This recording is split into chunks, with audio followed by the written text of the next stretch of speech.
Hello everybody, today I'm going to be showing you how to make letters and envelopes for your scale dollhouse. I'll be showing two different scales, the first being 1 to 12 scale and then my 1/36 scale for my matchstick house. I'll also show you how to age both of them and add different things to them. Okay, for today's project we're going to be using some paper.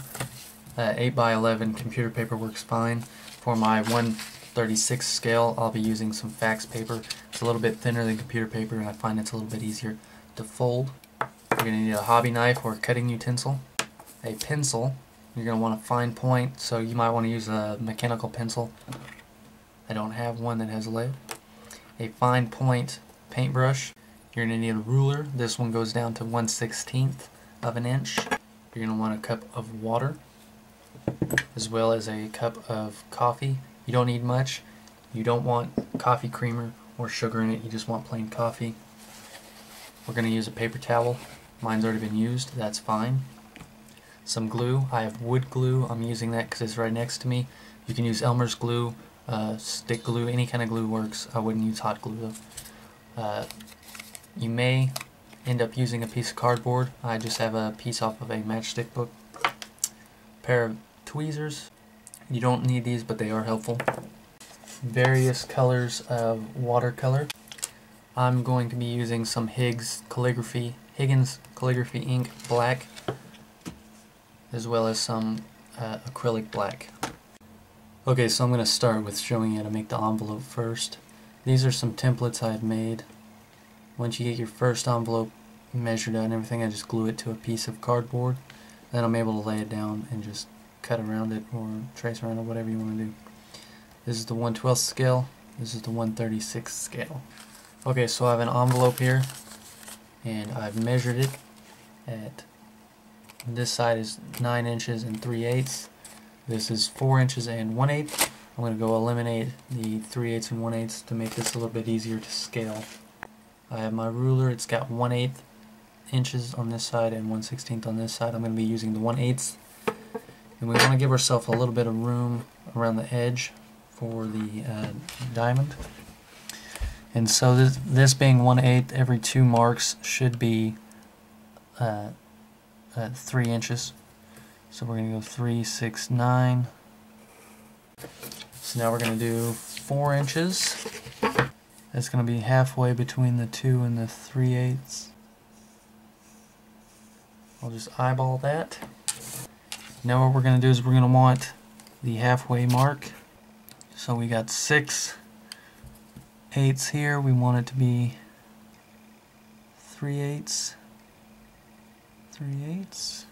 Halfway this way is just past the 1/8 mark. Okay, so we got our halfway marks. What we're going to do now is this was 3/8 this way, so we're going to go ahead and move this back 3/8 here, and we're going to add a line that is 3/8 to both ends.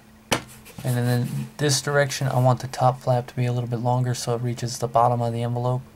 So I'm going to give it a little bit more room than the bottom. So we're going to give this about 2/8, and this one will be just less than 2/8. And now I'm going to go ahead and connect all these points. Okay, so now that I have the diamond drawn up, I'm going to cut it out. For the 1/36 scale, it's the exact same process, but the measurements are a little bit different. For this side, you'll use the 1/16, and every one of the marks, every 1/16 is 2 inches. So I went ahead and I made this one 10 inches. It's 5 1/16 by 2/16, and then you'll do the same as the rest of it. Okay, so the next step is to draw our crosshairs here so we know the exact middle point. We're going to take the side here. We're going to fold this over to the center. Turn this over and we'll do the same for this side. I'm going to take my tweezers and I'm going to score the ends. Okay, so now that I have the sides scored, I'm going to pick this up I'm going to fold backwards on this black line. It'll make it a little bit easier for when I fold it forward. Now that we have this, we're going to score it pretty good on the corners here. We're going to unfold this. And you can kind of see where where it folds over itself here, and it's got this little triangle. We're going to cut that out. That's going to allow us to save space on the envelope when it's folded. It's not so bulky. I'm going to go ahead and rescore this. And I'm going to do with the top flap what we did with the bottom flap. So this is what we're left with. It's not always going to need these corners folded, the corners cut out on these ends here. That's only if the envelope folds over on itself. So I'm going to go ahead and I'm going to cut this one off.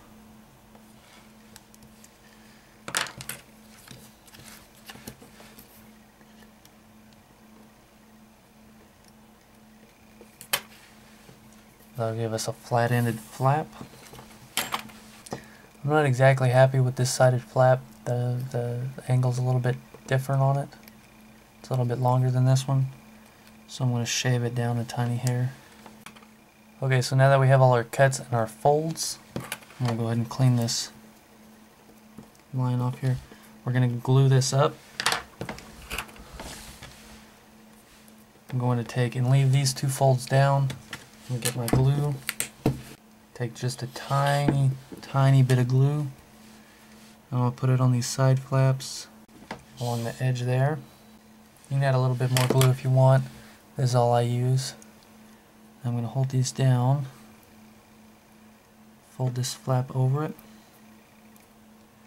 press outwards, kind of press down on it, and before it dries I'm going to take my blade.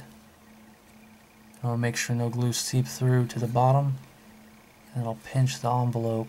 Okay, so now we're going to figure out what we want to do with the flap, the top flap. Do we want the envelope laying open like this, maybe having a letter sticking out of it, face down? Do we want it still sealed, or do we want it to look like it's open? If it's still sealed, you'll just glue this flap down, slide a letter in there first if you want. That'll help with the thickness. You can actually tell when these are sealed if there's something in there because of the thickness. You can just fold up a piece of paper and stick in there if you want. I actually make letters and put in these. If you want it to stay open, you just leave it open and age it. But today I like to have mine looking like they've been cut open. So you can either take and hold the flap down and take and run your blade up this way, or most of the time my letters, when I open them, I just do it with my finger and it tears all over the place. So I'm going to take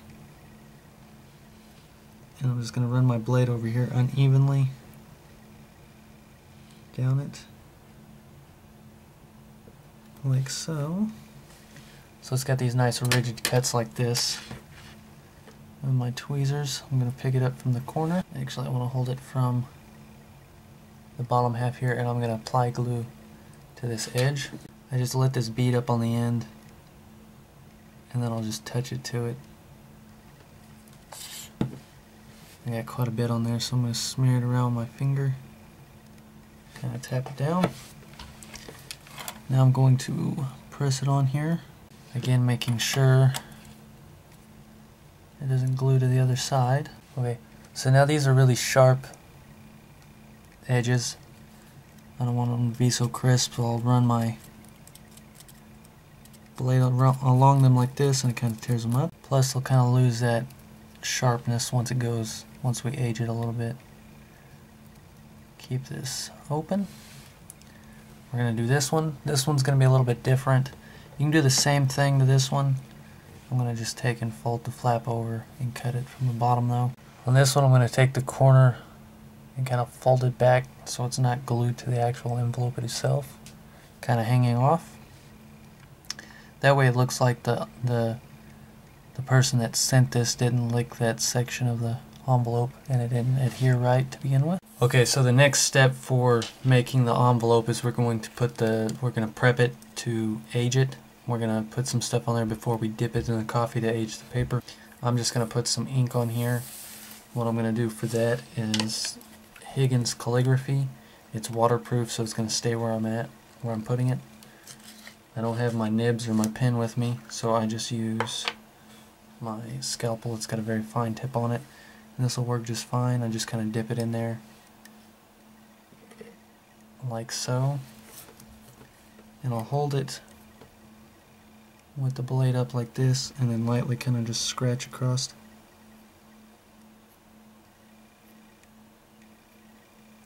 And get some lines on there like somebody wrote on the letter. And then because it's aged, when we take our letters, sometimes I use them as scrap paper. So we'll have some other writing on here, squiggles, some drawings or whatever. And then I'll put some. You don't want to get it too dirty. You don't want it to be too busy. Doing this, you can change it up on all the envelopes, so it's a little bit different between each one. Maybe have a little stuff on the back. Get a little bit more ink on here.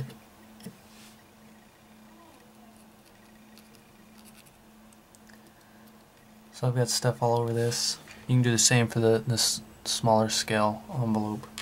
Okay, so now we have the writing on here. We're going to put down stamps for our envelope, and how we're going to do that is we're going to take our regular paper, just the computer paper we used for the envelope itself. We're going to use watercolor. You can use any color you want. I want to paint some splotches on here of different colors. Now I'm going to let this dry, otherwise when I go to cut this, the paper is just going to tear, and we don't want that. Okay, so this is dried up. And stamps they're not always the same size or different shapes and stuff.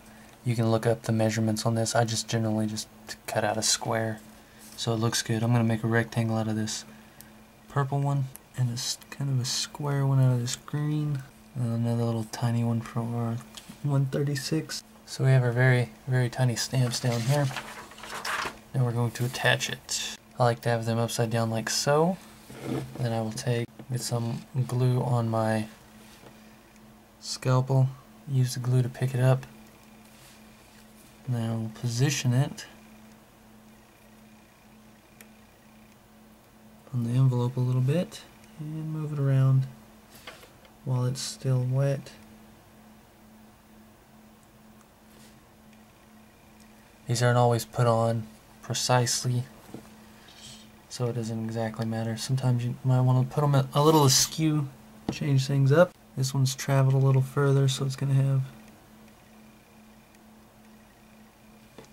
2 stamps on it. So now for the next step, this will be why we used watercolors on the stamp, is it's going to make them fade. So I've taken my tweezers and slid it inside the envelope so I can dip this. And I'm going to do that because if you don't, the envelope tends to stick together like it's glued, and it's very hard to get apart.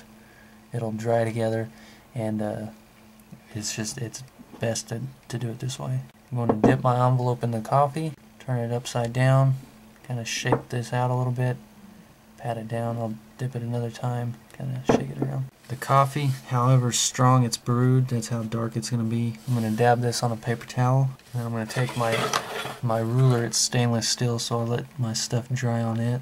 Do the same thing with the larger one. This one especially, you're going to want to have to let out some of the liquid from the inside, blow inside of it. I'm going to leave these on here to dry, and then I'll be back for the next. Okay, these are dry. If you don't like the color you got, you can put them back through the coffee.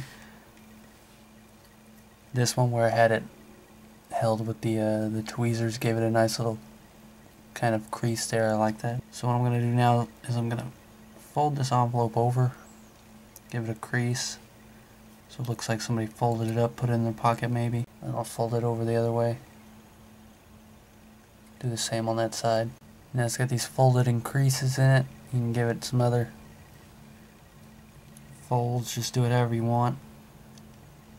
Crumple it up, make it look old. I'm not going to do that with the smaller one. You can, I'm not going to. And then we're going to take the fine tip paintbrush, and you can dab it in spots that you want to appear to be more aged than the rest. because sometimes the coloring's a little bit off on the aging process. Give the corners some brown. Fold over and get the other side. Let that dry up. I'm not going to do that so much to this little one, but what I'm going to do is I don't like how bright that appears. Because if you hold this to the rest of my table, it's pretty bright compared to the rest of these letters and stuff I have on here. It's not too bad, but I want it a little bit darker. So what I'm going to do is I'm going to take some black watercolor. I'm going to get a very tiny amount because this goes a long way. I'm going to put a little dab of it on the stainless steel ruler here. Then I'm going to take some of my coffee and put it on here. Make sure that black paint's diluted. Now I'm going to dip the envelope in it. And instead of patting this down with the paper towel, I'm going to set it off to the side to dry. And what that's going to do is it's going to allow it to remain dark. It's not going to lose a lot of that color. Okay, so my two envelopes are dried now. We have these two. This one's a lot darker than this one because of the black. And then this one you can kind of see where it's got different color stains on it. See that cleaner patch? You might want to experiment with different techniques of applying it. Maybe a Q-tip or something. You can go back in if you want some darker spots and add some other drops in places, but I'm going to stick with this. So now we're going to do our letters, and we're just going to scale them down. We want 8 by 11 and the 1/12 scale. So we've established that each one of these is what, every two is 3 inches. So we'll go over here to the 9. We'll go right here. That'll be roughly 8. That's going to be close to 11 here. And then we just cut this out. Now that we have it cut out, we're going to fold up from the bottom.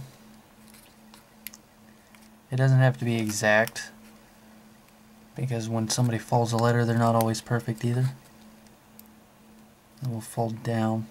Normally people start from the bottom when they're folding letters and then fold the top last. My battery died, I'm sorry. So off camera, I had taken it and I put it inside the envelope to see if it would fit, and it didn't, so I cut it down a little bit. Through folding or cutting somehow, I got it to where it wasn't exactly the right height. It should be half a 1/8 taller than it is. But anyway, stationery for letters isn't always the same size, so that's fine. It doesn't always have to be 8 by 11. And then I've just taken and I've folded this back and forth repeatedly. One of the best things you can do is just handle it a lot. It's going to give it a real aged look. I'm going to do a couple of things. The first is I'm going to take some Higgins and I'm just going to write on here. Now I'm going to just kind of give it some ink stains. Now I'm going to get my black watercolor out. Put that to the side. I'm going to take the letter itself, dip it in the coffee again. I'm going to get it wet. I'll scrape it across the side of the glass. Gonna get some of that off there. Put this on my stainless steel ruler. I'm going to take my scalpel, I'll dip it in some of this black. I'll put some spots on the letter. Dip that in the coffee. Then I'm going to put drops over the ink. That's going to smear the ink around a little bit. You can also take and pull it across the edge here, and that manipulates the coffee on the top and kind of drags it around. Put that on the paper towel and then dab on the front of it. Kind of pull your fingers across, and then I'm going to set this off to the side to dry. Okay, now that this is dried, you can go ahead and take, just like we did with the envelope, and dab coffee in spots to make it look aged in different areas. Okay, so now that this is dried up, you can go ahead and take, like with the envelope, you can take and put dabs of coffee in spots again to give it more aged appearances in certain places. I don't exactly like the way those dots came out, so I'm going to go ahead and put another coating of black watercolor where they're at. You can see that bleeding out a little bit better now. To contrast that a little bit, I'm going to go ahead and add more coffee to the corner up here to make it a little bit more brown, because that's looking kind of white. So to do something a little bit different than the other piece of paper I had there, I'm going to take my watercolor and I'll use it for my lines instead of the Higgs ink. Excuse me. This is a little bit harder, so what you can do is you dab the watercolor on the tip and then dip it into water, kind of shake the water off a little bit, and you're able to lay your lines a little bit easier. They kind of run if you get too much water on there, but that's fine, it'll just add to the effect. What I'm going to do here is I have a beer cap, and I'm going to take some watercolor, some brown watercolor. I'm going to put a little bit of this in here, very small amount. Now I'm going to get some coffee and put in here. Stir this around with a paintbrush. Now I'm going to take and I'm going to dip it inside, get both sides wet, and without drying this off or anything, I'm going to lay it on the letter, or I'm going to lay the letter onto the ruler here, and I'm going to let that dry this way. Soaking it in coffee and then letting it dry without dabbing it off, it's going to be a much darker color than if you used the paper towel to dab it off. Okay, so this is dry now. There was a little dab of watercolor on here that it was just still really kind of thick on there, so I just took my thumb and kind of scraped it down. I think it looks alright. Looks pretty good. The reason I did these two darker than the larger scale version is as it scales down, it's going to be a little bit darker. Now what I'm going to do is I really like the way this envelope is looking, and I'm going to add one more thing to it. It'll help explain kind of why the letters really run up, is I'm going to put a coffee ring on here. In this case, to add to it, instead of using water with your watercolors, you can use coffee. Okay, this is dried up now. While this was wet, I added another drop of coffee over here to kind of balance this out. It was too light over here. I didn't like the contrast. So, while this probably isn't the best looking coffee ring, I really like it personally. It's like the coffee cup got set down and then it stayed on the letter for a really long time, and it really got nasty. So that's I really like this envelope. This one I am not going to glue together. I'm going to just slip the letter into it. This way, like if you have a dollhouse, you can take this out and show people that there's actually a letter in it, and it actually has stuff on it. And it's just a really nice piece. While as the 136 that's going into my house, everything has to be glued down because it's a model, it's not really a dollhouse. Nothing's going to be moved in it after it's done. So you can take with things like this, you can really set up a scene with it. You can have the letter kind of poking out like so, have it set in there. There are multiple things you can do for the letters to add a variety. This one, I put the blue and red stripes around the edges, added a pretty big stamp, and then some blood ink stain on the side there. This one is not a regular sized envelope, it's a little bit larger, kind of like a parcel would have been. It's folded over in the middle a couple times. It's really kind of like felty to the touch. It's really worn. You can see the fibers are poking out everywhere. You can see this stuff on the inside. I had ink on the inside that had bled through from where I did my measurements and all that. You can see. I really like that one. Adds a lot of variety. This one has, let's see if I can get the light on it. It's got the plastic from an envelope in there. This is a bill. I found a bill at the house and I kind of mimicked it. I put watercolors down where the it has a blue barcode down here, the name of the company, and then the red mailing stamp. I put the watercolors on there, and when I dipped it, it kind of faded them. I dabbed it with a paper towel so it looks aged. And I kind of took some brown watercolors and kind of scuffed on there, which gave it kind of a dirty look. And then that scales down just the same with the 1/36 scale. This one I used black watercolor in the coffee, so it's a little bit different. It's got a letter sticking out of it. It's going to be face down. You can see there's writing on the letter. So there is a lot of variety of things you can do. You can do just plain ones that have red stains or just any kind of other thing that they could have fallen on them. Really dirty ones that have different writing on them. And just do a bunch of different techniques. Take some bottle caps, add some different watercolor paint to the coffee.